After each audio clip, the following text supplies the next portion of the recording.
అలానే మిసేస్రావు ట్రంప్ తీసుకునేటువంటి నిర్ణయాల కారణంగా అన్ని రంగాలు దెబ్బతిన్నట్టే సాఫ్ట్వేర్ రంగం కూడా దెబ్బతింది. దాంతోపాటు లే ఆఫ్లు ఇప్పటి వరకు ఎక్కువ ఉన్నాయి. క్యాంపస్ ఇంటర్వ్యూలు లేవు. గత 2 సంవత్సరాల నుంచి క్యాంపస్ ఇంటర్వ్యూలు లేవు. అడపదడప క్యాంపస్ ఇంటర్వ్యూలు జరిగినప్పటికీ కూడా ఆఫర్ లెటర్లు ఇచ్చారు కానీ జాయినింగ్ లెటర్లు ఇవ్వట్లేదు. దీంతో చాలా మంది టెక్కీలు సాఫ్ట్వేర్ ఉద్యోగులు ఇబ్బందుల్లో ఉన్నారు. బెంచ్ మీద చాలా మంది ఉన్నారు. గూగుల్, మైక్రోసాఫ్ట్ ఇలాంటి కంపెనీలకు కూడా బెంచ్ల మీద కూర్చోబెట్టి చాలా మందిని లే ఆఫ్ చేసినటువంటి పరిస్థితిని మనం చూసాం. కానీ ఆశాజనకమైనటువంటి విషయం ఏంటంటే రాబోయేటువంటి సంవత్సరంలో, రాబోయేటువంటి రోజుల్లో ఈసారి ఫ్రెషర్స్కు మంచి అవకాశాలు ఉండి ఫ్రెషర్స్కి కొన్ని లక్షల ఉద్యోగాలు రాబోతున్నాయి అని అంచనా వేస్తున్నారు. ఎందుకనంటే ఆర్టిఫిషియల్ ఇంటెలిజెన్స్ వచ్చేసింది ట్రాన్స్మిషన్ పీరియడ్ ఇప్పుడు. కాబట్టి ఆ మాడ్యూల్ని నేర్చుకున్నటువంటి వాళ్ళకి భారీగా ఆఫర్లు ఉంటాయి. భారీగా ఆఫర్లు ఉండే అవకాశం ఉంది ఫ్రెషర్లకి అని చెప్పి. మిడ్ లెవెల్ ఓకే, మేనేజరికల్ లెవెల్లో వాళ్ళు మాత్రం చాలా మందిని లే ఆఫ్ తీసేశారు. చాలా కంపెనీలు తీసేసాయి. మిడ్ లెవెల్లో వాళ్ళు కొంతమంది ఉన్నారు, కొన్ని కంపెనీల్లో కంటిన్యూ అవుతున్నారు. ఫ్రెషర్స్కి అసలు గత 3 సంవత్సరాల నుంచి ఆశించినటువంటి స్థాయిలో అపాయింట్మెంట్స్ లేవు, ఉద్యోగాలే లేవు. మరి ఈసారి ఫ్రెషర్స్కి క్యాంపస్ ఇంటర్వ్యూలు భారీగా జరిగేటువంటి అవకాశం ఉంది. ఆ క్యాంపస్ ఇంటర్వ్యూల్లో కొన్ని లక్షల మందిని అపాయింట్ చేసుకునే అవకాశం ఉంది సాఫ్ట్వేర్ కంపెనీలు అని చెప్పి వినిపిస్తుంది. ఈ సంవత్సరం అంటే ప్రస్తుత సంవత్సరం, అలాగే నెక్స్ట్ ఇయర్, ఈ 2 సంవత్సరాలు ఆర్టిఫిషియల్ ఇంటెలిజెన్స్ చదువుకున్నటువంటి వాళ్ళకి ఆ మాడ్యూల్ మీద అట్లీస్ట్ కొంతవరకు అవగాహన ఉన్నటువంటి వాళ్ళకైనా సరే జాబ్స్ వచ్చే అవకాశం ఉంది. ప్యాకేజీలు కూడా అట్రాక్టివ్ ప్యాకేజెస్ ఉండేటువంటి అవకాశం ఉందని చెప్పి చెప్తూ ఉన్నారు. ప్రస్తుతం ట్రాన్స్మిషన్ పీరియడ్ నడుస్తుంది కాబట్టి ఐటీ రంగంలో, సాఫ్ట్వేర్ రంగంలో ఈ మందగమనం ఉందని చెప్పి మొన్నటి వరకు చెప్పారు. కానీ ఇప్పుడు పరిస్థితి పూర్తిగా మారిపోయింది. ఇప్పుడిప్పుడే కుదుట పడుతుంది ఐటీ రంగం. రాబోయేటువంటి రోజుల్లో మంచి అవకాశాలు వస్తాయి అని చెప్పి టెక్కీలు భావిస్తూ ఉన్నారు. దానికి సంబంధించిన రిపోర్ట్ కూడా వచ్చింది, దాన్ని నేను వినిపిస్తాను. ట్రంప్ తీసుకునేటువంటి నిర్ణయాల కారణంగా కూడా సాఫ్ట్వేర్ రంగం ఎలా ఉంటుంది అనేది ఆధారపడి ఉంటుంది. ఎందుకంటే ట్రంప్ రెసిప్రోకల్ డ్యూటీస్ వేస్తానంటున్నాడు. యాక్చువల్గా ఇండియా నుంచి ఎక్కువగా సాఫ్ట్వేర్ ఎగుమతులు అమెరికాకి వెళ్తూ ఉంటాయి, ఎగుమతి చేస్తూ ఉంటారు అమెరికాకి. దాదాపు 60% మార్కెట్ ఇండియా మార్కెటే ఉంటుంది అమెరికాకి అని అంటూ ఉన్నారు. ఇలాంటి పరిస్థితుల్లో రెసిప్రోకల్ డ్యూటీస్ కనుక వేస్తే, ఇంపోర్ట్ డ్యూటీస్ కనుక అక్కడ వేస్తే పెంచుతూ సాఫ్ట్వేర్ ఎగుమతుల మీద, సాఫ్ట్వేర్ ప్రొడక్ట్స్ మీద ఖచ్చితంగా ఇండియాలో ఉన్నటువంటి ఐటీ కంపెనీలకి లాభాలు తగ్గేటువంటి అవకాశం ఉంది. అప్పుడు ఎంప్లాయ్మెంట్ తగ్గించేటువంటి అవకాశం ఉంది. అందుకే ట్రంప్ తీసుకునేటువంటి నిర్ణయం మీద ఐటీ రంగం లేదంటే ఐటీలో ఉన్న ఉద్యోగాలు లేదంటే డౌన్ అయ్యేటువంటి అవకాశం ఉందా అనేది ఆధారపడి ఉంది. అయితే వీటన్నిటినీ అధ్యయనం చేసిన తర్వాత ఒక ఒపీనియన్కి కన్సల్టెన్సీలు వచ్చాయి.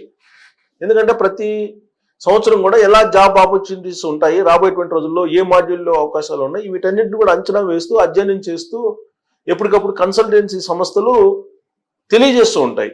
ఇప్పుడు అంతా కూడా గ్లోబలైజేషన్ అయిన తర్వాత మీకు గూగుల్లోకి వెళ్ళి నెక్స్ట్ ఇయర్ ఏంటి జాబ్ ఆపర్చునిటీస్ అని కొట్టినా కానీ వచ్చేస్తుంది. అలాగే ఏ మాడ్యూల్కి ఎక్కువగా, ఏ టూల్కి ఎక్కువగా డిమాండ్ ఉందనేది కూడా వస్తుంది.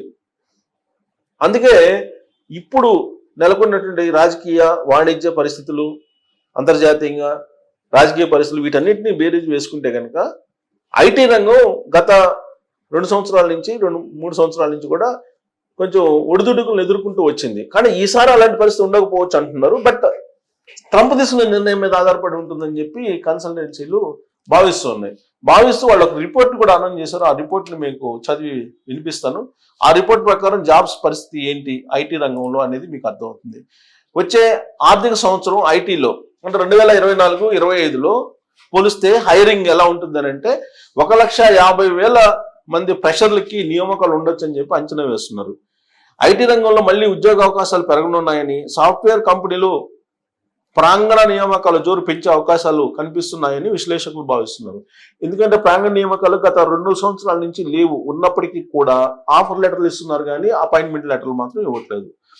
అందుకే ఈసారి కొంచెం ఆశాజనకంగా ఉండొచ్చు. దాదాపు 150,000 మందికి ఫ్రెషర్లకు ఉద్యోగాలు వచ్చే అవకాశం ఉందని చెప్పి అంచనా వేస్తున్నారు దేశీయంగా. వచ్చే ఆర్థిక సంవత్సరం అంటే 2025-26లో ఫ్రెషర్ల నియామకాలు 1.5 లక్షల స్థాయిని దాటవచ్చని, ప్రస్తుత ఆర్థిక సంవత్సరం 2024-25తో పోలిస్తే దాదాపు రెట్టింపు కావచ్చని అంచనాలు ఉన్నాయి. ఈ నెలాఖరుతో ముగియనున్న, అంటే ఇప్పుడు మార్చ్ ఫైనాన్షియల్ ఇయర్ అనమాట, ఈ నెలాఖరుతో ముగియనున్న 2024-25 ఆర్థిక సంవత్సరంలో ఐటీ కంపెనీల ఫ్రెషర్ల హైరింగ్ 85,000 నుంచి 95,000 వరకు పరిమితం కావచ్చని రిక్రూట్మెంట్ సేవల సంస్థ టీమ్ లీజ్ భావిస్తుంది. ఇదే టీమ్ లీజ్ అంచనా వేస్తుంది అనమాట. ఈ ఫైనాన్షియల్ ఇయర్లో ముగిపోయేటువంటి ఫైనాన్షియల్ ఇయర్ అంటే ఈ మార్చి ఎండింగ్ నాటికి 24-25 ఆర్థిక సంవత్సరంలో 85 నుంచి 90,000 ఉద్యోగాలు మాత్రం 95,000 ఉద్యోగాలు మాత్రం ఇవ్వగలిగింది ఐటీ రంగం అని చెప్పి అంచనా వేసింది టీమ్ లీజ్ అనేది. ఇక సవాళ్ళ సందర్భంలో ఐటీకి సవాళ్ళు ఉన్నాయి, కొన్ని సవాళ్ళు. ఆ సవాళ్ళు ఏంటి అనేది చెప్పింది.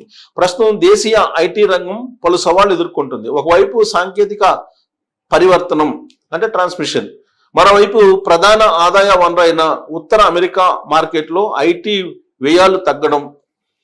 సో ఉత్తర అమెరికా మార్కెట్లో ఐటీ వ్యయాలు తగ్గడం, ఈ రెండు కారణాల వల్ల కంపెనీలు గత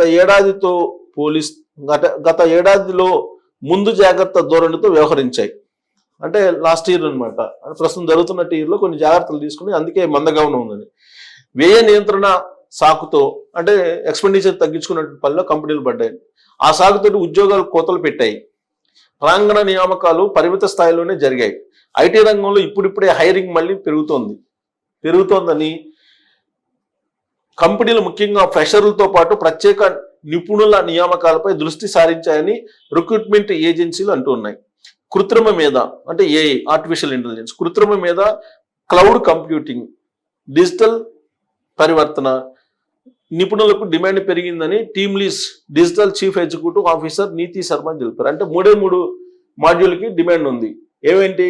ఆర్టిఫిషియల్ ఇంటెలిజెన్స్, క్లౌడ్ కంప్యూటింగ్ అలాగే డిజిటల్ ట్రాన్స్మిషన్, వీటికి మాత్రమే ఉంది. ఈ 3 మాడ్యూల్కి ఈ సంవత్సరం రాబోయేటువంటి రోజుల్లో ఫ్రెషర్స్కి దాదాపు 150,000 ఉద్యోగాలు ఉండొచ్చు అని చెప్పి అంటున్నారు. ఆ దాంట్లో షేర్ ఎక్కువగా ఈ 3 మాడ్యూల్స్కి ఉంటాయని చెప్పి ఈ కన్సల్టెన్సీ అంచనా వేస్తుంది. మళ్ళీ మాధ్యమ భయాలు, ఎట్ ద సేమ్ టైం అమెరికాలో జరుగుతున్న పరిణామాలు, పరిస్థితులపైన కూడా భయం ఉంది. ఏంటి? అమెరికా అధ్యక్షుడు డొనాల్డ్ ట్రంప్ సుంకాల వడ్డనతో అంతర్జాతీయంగా వాణిజ్య అనిశ్చితి పెరిగింది. యుఎస్ మళ్లీ మాంద్యంలోకి జారుకోవచ్చన్న ఆందోళనలు వ్యక్తమవుతున్నాయి. అమెరికాలో ఆర్థిక మాంద్యం మన ఐటీ రంగానికి ప్రతికూల పరిణామమే. కాస్త మెరుగవుతూ వస్తున్న నియామకాల సెంటిమెంట్ను మళ్ళీ దెబ్బతీయవచ్చని కొంతమంది భావిస్తున్నారు. సో ఇది ముక్తాయింపు. యాక్చువల్గా కన్సల్టెన్సీ సంస్థలు అధ్యయనం చేస్తూ ఉంటాయి. గత ఏడాది కంటే రెట్టింపు ఉద్యోగాలు వచ్చేటువంటి అవకాశం ఉంది ఈ సంవత్సరం అని చెప్పి చెప్తూ ఉన్నారు. ఆల్రెడీ మార్చి ఎండింగ్కి ఈ ఆర్థిక సంవత్సరం ముగుస్తుంది.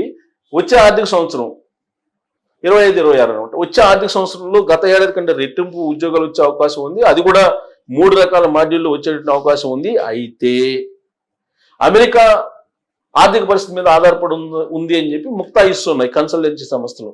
మరి ఇప్పుడు ట్రంప్ తీసుకుంటున్నటువంటి అనాలోచిత నిర్ణయాల కారణంగా అమెరికా ఖచ్చితంగా ఆర్థిక మాంద్యంలోకి వెళ్ళేటువంటి అవకాశమే ఎక్కువ ఉందని చెప్పి చెప్తున్నారు. అంటే ఇప్పుడు 150,000 ఉద్యోగాలు ఏదైతే ఉన్నాయో దానికి ఒక క్లాజ్ పెట్టారు, అమెరికా ఆర్థిక మాంద్యంలోకి వెళ్తే అవి ఉండవు అని. సో అమెరికా ఆర్థిక మాంద్యంలోకి వెళ్ళడానికి ఎక్కువగా అవకాశాలు ఉన్నాయి. కాబట్టి ఈసారి కూడా ఐటీ రంగంలో ఉద్యోగాలు దాదాపుగా గతం మాదిరిగా ఉండే అవకాశం ఉందని చెప్పి అనుకోవచ్చు. కాకపోతే కొంత మెరుగైనటువంటి అంశం ఏంటంటే ఐటీ రంగంలో ఈ ఆర్టిఫిషియల్ ఇంటెలిజెన్స్ పెరుగుతుంది కాబట్టి దాని ఇంపార్టెన్స్ అదొక్కటే కొంత ఆశాజనకంగా ఉంది. మిగిలినటువంటి విషయాల్లో మీకు ట్రంప్ నిర్ణయాల కారణంగా దేశవ్యాప్తంగా ఉండేటువంటి ఐటీ ఉద్యోగాలకు కూడా ఊడిపోయే అవకాశాలు ఉన్నాయి. ఫ్రెషర్స్కి ఉద్యోగాలు వస్తాయో రావో సందిగ్ధం. ఖచ్చితంగా వస్తాయని చెప్పలేము. ఆల్రెడీ క్యాంపస్లకు వెళ్తున్నారు ఐటీ కంపెనీలు, ఇంటర్వ్యూ చేస్తున్నారు, ఆఫర్ లెటర్ ఇస్తున్నారు. కానీ అపాయింట్మెంట్ లెటర్లు ఇచ్చేదాకా సందేహమే. మరి మీ అభిప్రాయం ఏంటి దీని మీద తెలియజేయచ్చు. Thank you.